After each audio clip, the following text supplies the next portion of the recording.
General Hospital spoilers reveal that a sweeping and disorienting change is beginning to take hold in Port Charles, centered around the stunning, disquieting return of Brit, an event that has shattered the illusion of permanence surrounding death and reopened doors that many believed had been permanently sealed.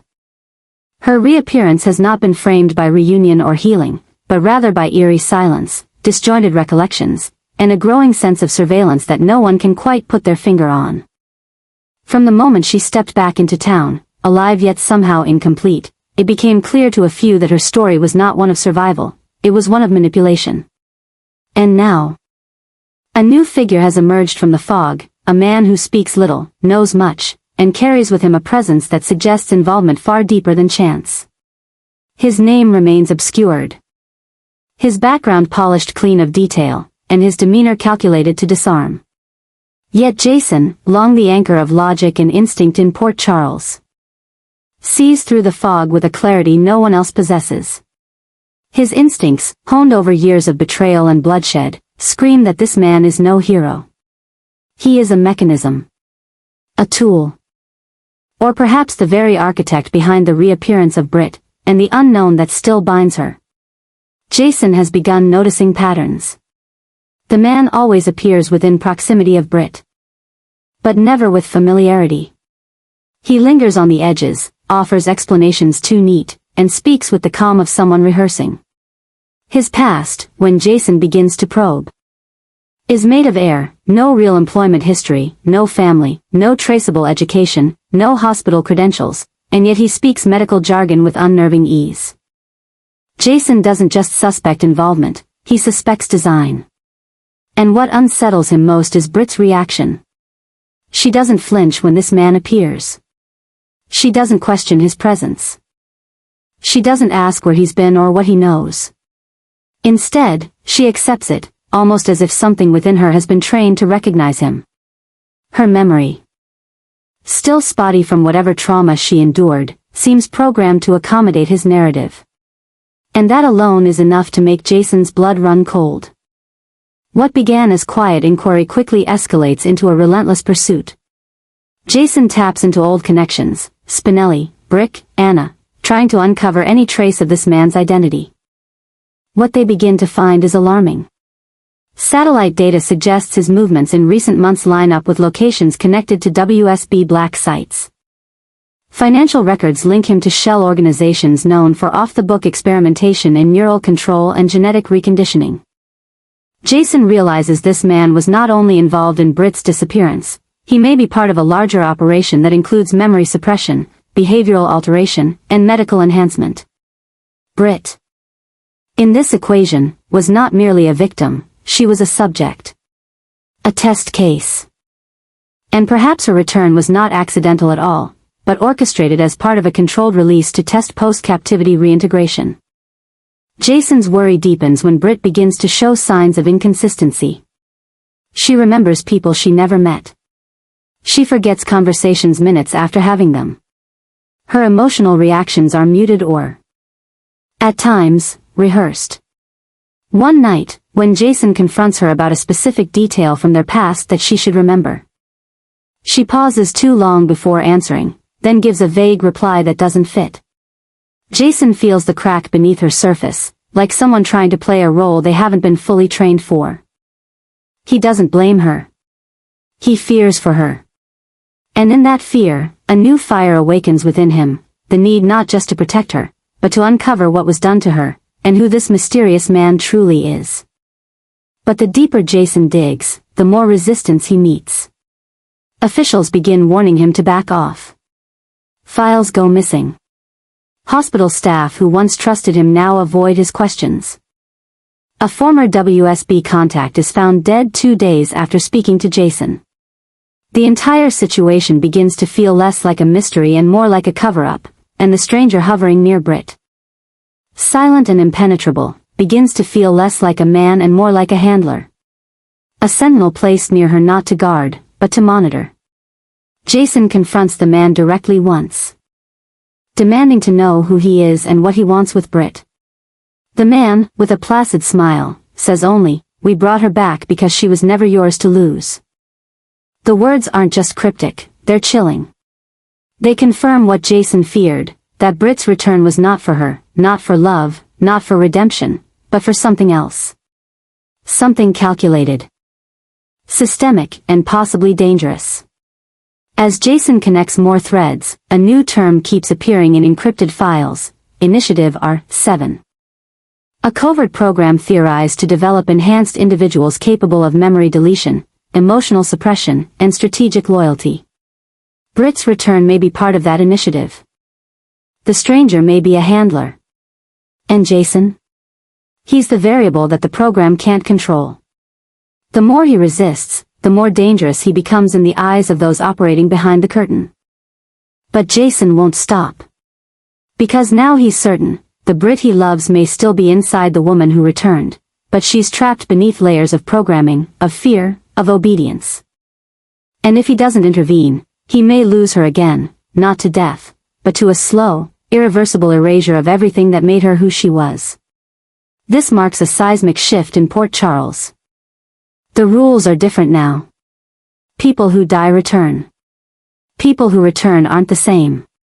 Shadows of old organizations are moving again. Twisting science and medicine into weapons of psychological warfare.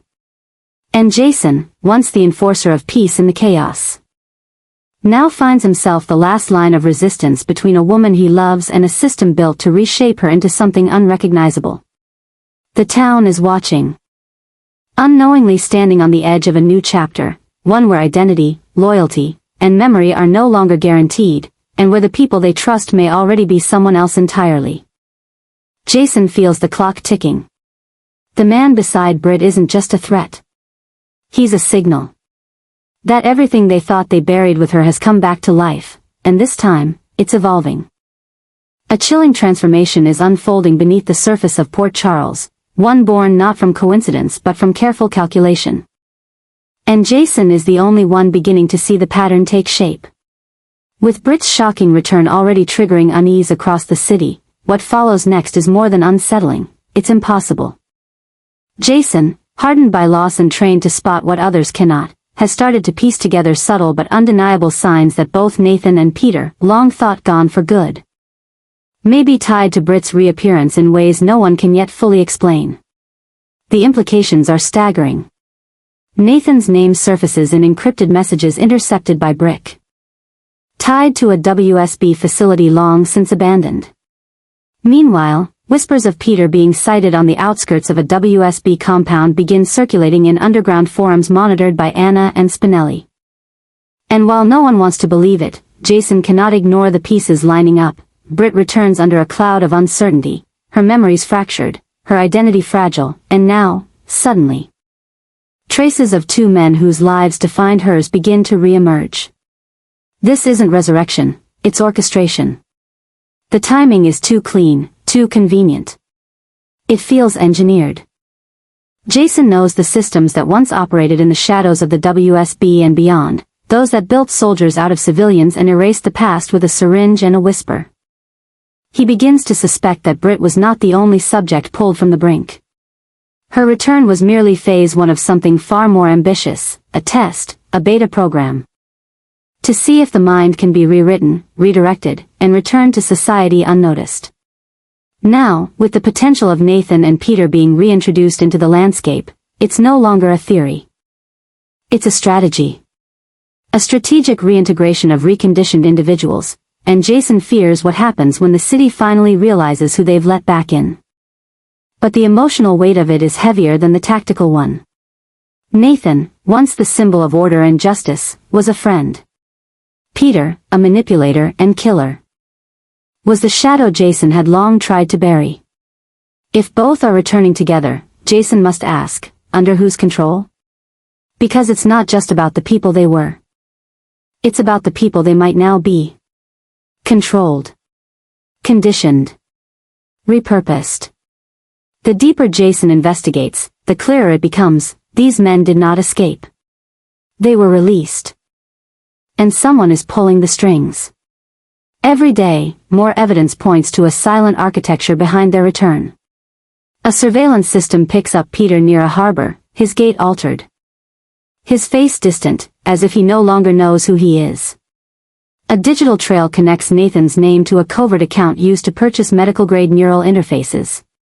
And Brit, when pressed, becomes cold, almost defensive, as if her subconscious is hiding something from even herself. Jason watches the woman he once loved slip between moments of clarity and confusion. Her trust torn between what she remembers and what she's been told to remember. It is in this madness that Jason finds himself transforming. No longer is he merely reacting. He is preparing for war. The lines are no longer clean. This isn't just about family, or loyalty, or justice. It is about control, who has it, who's losing it, and who's willing to fight for what's real. Jason begins to retrain, to re-engage his network, to operate from the shadows once more. He knows what's coming. He's seen what happens when institutions start moving bodies like pawns and rewriting truth like script. The return of Brit was the warning. Nathan and Peter are the escalation. And Jason? He's the resistance. His obsession grows not out of fear, but necessity. He studies every movement Brit makes, every inconsistency in her speech, every surveillance glitch tied to Nathan. Every unverified Peter sighting. He builds maps, timelines, patterns. He reopens old WSB contacts, even as it puts him in danger. He knows that if these three are back, they were never meant to come back whole. He begins preparing a strategy not to take them down, but to save them. Because the Jason of now knows the difference between a threat and a victim weaponized into one. He doesn't want to destroy them. He wants to break the control placed over them. But to do that, he must confront the very core of this conspiracy, and the war it's about to unleash. The question that now haunts Jason isn't whether they are real. It's what version of themselves they've become. The man returning as Nathan, does he still hold the moral compass that once defined him? Or has he been overwritten into a tool for something sinister? And Peter, if he truly is back, is his return a second chance at redemption, or the rebirth of a monster? Jason cannot trust anyone else to make these decisions. He will be the one to decide who must be saved, and who must be stopped. This is the new battlefield. Not in alleys or backrooms, but in minds. In memories. In identities rewritten and restored at the whims of forces still hidden in shadow. Jason, more than anyone, understands this war because he's fought it before. He's lived with fragmented memory. He's been a tool of a system that tried to use him. And now, he sees the same ghosts rising in the faces of people he once knew, people he once trusted, people he once loved. This is not just the next chapter in Port Charles. It is the reckoning of what happens when memory becomes a weapon and identity is no longer sacred. Jason is done standing back. The return of Brit, Nathan, and Peter is not a miracle. It's a warning. And Jason, steel-eyed and relentless, is already arming for what comes next. The return of Brit to Port Charles was never going to be simple. But what now emerges is far darker than anyone first imagined. Beneath the surface of her fractured memories, beneath the scripted words and moments of eerie calm, lies a truth Jason is slowly uncovering. Brit may not be back of her own volition. Every movement she makes, every vague recollection, every flicker of hesitation in her eyes tells Jason that she is being watched, controlled, or manipulated by forces that don't belong in any known category. These are not ordinary enemies. Not familiar villains from the past. The people behind Brit's sudden reappearance are different, calculated, clinical, and coldly detached from human consequence. Jason recognizes the patterns. He's seen the look before in soldiers who've had their minds rewritten, in agents who no longer knew where their loyalty began and where it ended. He sees it now in Brit, the pauses when she tries to remember a place she should know, the panic when he brings up names that should matter to her, and the silence that follows when he asks her who brought her back. This is no longer a question of survival. It's a matter of liberation. Jason knows Brit didn't choose to come back under these terms. Someone sent her. Someone molded her return to serve a larger, hidden agenda. And now she's caught in a cage no one can see. A cage of programming, psychological manipulation, and fear. The more Jason studies her behavior, the more he's convinced, she is not just at risk, she is a hostage in her own skin. And that realization awakens something new in him, something urgent and consuming. Jason has always protected those he loves, but this is different. This is a war for Britt's soul. What's more terrifying is the growing understanding that whoever is behind this, whoever they are, has access to things that shouldn't exist. Jason suspects this is beyond the WSB. Beyond any traditional agency. There are whispers of experimental technology, rogue operatives, and clandestine psychiatric conditioning. Brit, somehow, has been turned into a vessel for something far more dangerous, and Jason fears she may be just the first of many. His need to act is no longer emotional, it is tactical. He must extract her from this web before the programming becomes permanent, before she forgets who she really is, and before these unseen puppet masters tighten their hold beyond reversal. And yet, even in this terrifying transformation, there's something else, a bond between Jason and Britt that not even brainwashing can dissolve. He sees it in the way she reacts when he touches her hand. In the way her eyes soften for just a moment before confusion overtakes her, in the way her breathing changes when he says her name with gentleness rather than suspicion. These moments are brief. But they are real. They tell Jason that the real Brit is still in there, fighting through the fog, reaching for the one person she knows will never give up on her. Jason clings to those glimpses like lifelines, and they ignite a new kind of fury inside him, not rage, but determination. If he must fight the ghosts of WSB projects. If he must track down every off-the-books laboratory or digital black site to find who did this, he will. He's not just fighting for Brit's freedom. He's fighting for the truth, because if it can happen to her, it can happen to anyone. The connection between Jason and Brit begins to evolve. It's no longer based on romantic nostalgia or shared trauma, but on something deeper, resilience, memory, defiance. Jason speaks to her not as the woman she appears to be, but as the woman he knows she truly is. He recounts moments they shared, stories that no one else could know, in hopes that each word chips away at whatever conditioning has taken root in her mind.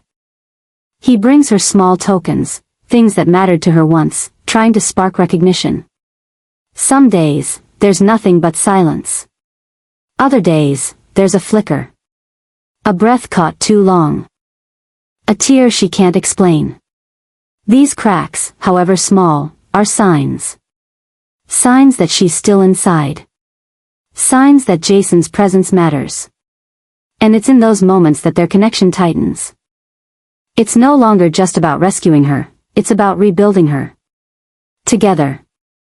But the threat grows. Jason begins to sense that the people controlling Brit know he's getting close. Surveillance increases. Anonymous messages start appearing on his burner phones. He's warned to stop. Hospital staff begin acting strangely around him, as if compromised or observed. Even Spinelli voices concern that Jason is being watched, tracked through methods even he can't trace. The fight for Brit's freedom is no longer theoretical, it's active. And Jason knows the window to save her is shrinking.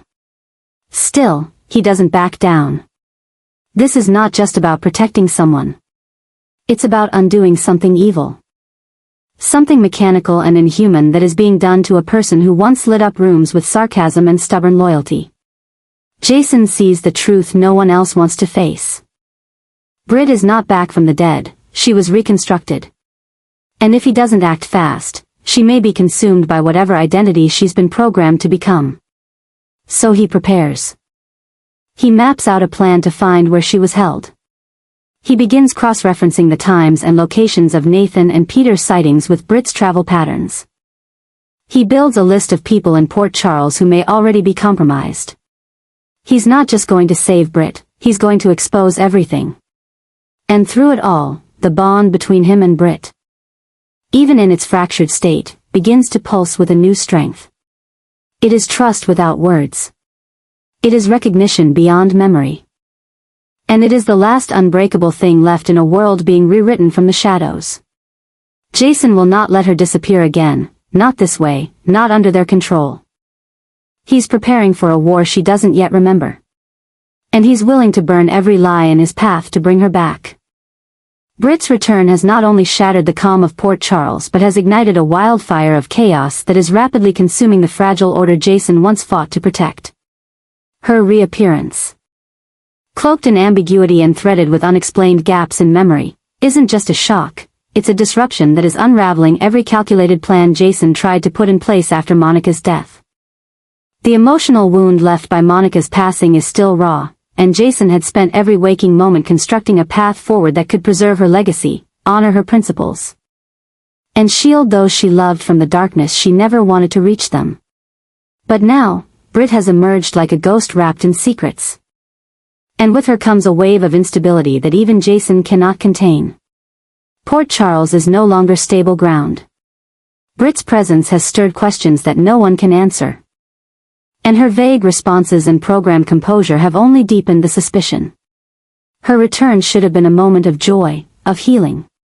Instead, it's become a trigger for deep psychological unrest, especially within Jason, who sees not a miracle but a threat, an anomaly that defies natural law and reeks of unseen control. Every step she takes, every conversation she avoids, every person she fails to remember with clarity has become evidence in a larger, more sinister puzzle. Jason, once stoic and steady, is now spiraling into an obsessive pursuit of the truth, because every thread he pulls leads back to something deeply wrong, something terrifyingly artificial. But what truly sets him ablaze is the way this chaos intersects with the devastation left by Monica's death.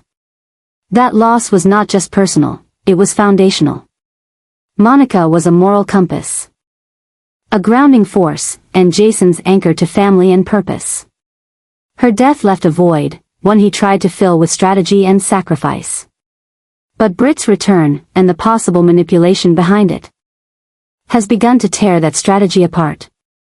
Every discovery Jason makes leads to more confusion, and it begins to feel as though someone is playing a game with him, one that involves Brit, Nathan, Peter, and perhaps even the circumstances of Monica's death. The suspicion that Monica's passing wasn't natural, that it was somehow orchestrated or exploited to create the exact vulnerability needed to control Jason, has begun to haunt him. And if Brit is part of that equation, whether as victim or weapon, then Jason's entire worldview is collapsing beneath his feet. Now, he is no longer a man protecting a legacy. He is a man at war with an invisible enemy. His grief is mutating into fury. His doubt is breeding defiance. The city sees him as unhinged, relentless, even dangerous, but they don't see what he sees. The convergence of chaos around one event, Brit's return, and one consequence, Monica's death. These two things are not separate. They are linked by design. And as Jason follows that thread deeper, he finds himself unraveling as well. His sense of right and wrong is blurring. His trust in old allies is eroding. His only certainty now is that something monstrous has taken root in Port Charles. And it began with the one woman he couldn't save, and is being perpetuated by the one woman he refuses to lose. Jason is no longer reactive. He is becoming unpredictable, volatile, and emotionally raw in ways that make him dangerous to those standing in his way. He questions every motive, challenges every assumption. He's not following the rules anymore, he's breaking them. Because the rules never protected Monica and they sure as hell won't save Brit. This isn't about justice anymore. It's about dismantling whatever machine has started turning beneath the city's surface, one programmed to manipulate grief, resurrect the dead, and twist the minds of those who still breathe. The chaos Brit brings is not her fault. She is the symptom of something far more diabolical, a system of control that is targeting those with the most emotional ties to Port Charles. Jason knows this now. And as he spirals deeper into obsession, as his tactics grow more extreme, it becomes clear. The Jason who once stood for balance and protection is being reborn into something else. A storm. A reckoning. And Port Charles, now gripped by the aftershocks of Brit's return and Monica's unexplained demise, is bracing for the explosion that Jason is becoming. Because this is no longer a man trying to preserve a legacy. This is a man who has nothing left to lose, and that makes him the most dangerous force this city has ever known.